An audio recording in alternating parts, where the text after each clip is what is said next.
Namaste. I'm Dr. Robert, and this morning on 5-ish Minutes with Dr. Robert, the subject is Dinacharya, which is Sanskrit for daily routine. Daily routine is important because all of us have daily routines.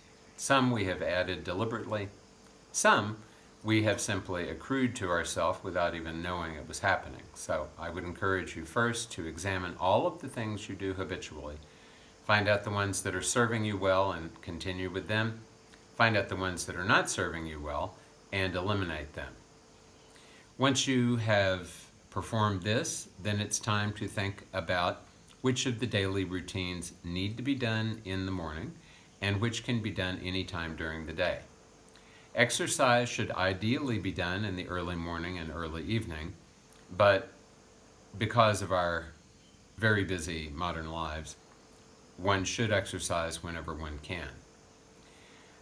It is also desirable to connect with the Supreme Reality via prayer or meditation or whatever method you employ first thing in the morning. But if you don't have time to do that, you can do that also sometime during the day, but it should be done every day. Possibly the first thing you should be doing in the morning as part of your daily routine is to breathe. You can either do simple, deep, regular, balanced abdominal breathing, and you can do this even while you were still in bed, just after you awake. Or if you like, you can do very simple alternate nostril breathing without retention. But the main thing is you want to focus on your breathing for a few minutes to create a pattern that hopefully will persist during the day. Once you have arisen, then what you do want to do is purify the sense organs so that you will be ready for them to interact with everything you will interact with during the day, including, of course, especially your food. We begin with the eyes, using eye drops or collyrium, and the eyes will then be relieved of their accumulated kapha, but some of it will go down into the nose. And at that point, we want to use the neti pot or the neti string or some sort of purifying oil like Anu Tailam.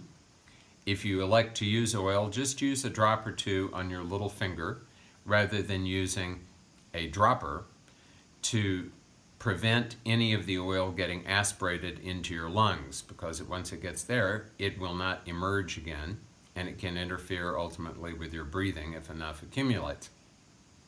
Once the nose has been purified, some of the kapha from the nose will go down into the mouth and throat, which you will purify by brushing your teeth, scraping your tongue, and putting some oil into your mouth in the method called gandusha, which is similar but not exactly the same as what people call oil pulling. In this case, the focus is on gargling with the oil and swishing it around in the mouth so it gets into all the gum areas and causes all of the tissues in the mouth to be well oiled. Once you have purified the mouth, then you can purify and calm down the ears by putting a drop or two, again, on your little finger, and taking that drop or two of oil and putting it into each ear. Now it is time to encourage the sense of touch to be calmed and balanced, and by doing abhyanga, you will accomplish this. Abhyanga means to apply oil to all parts of the body. You don't have to use a lot of oil. If you want to, you can just apply a very thin coating and perhaps a bit extra to the large joints. And if you do this immediately before your shower or bath, the hot water will encourage the pores to open and absorb that oil so that there's no need to wash it off. Remember, avoid using soap on your skin as far as possible. This is Dr. Robert wishing you a very happy, healthy, balanced, and clean day.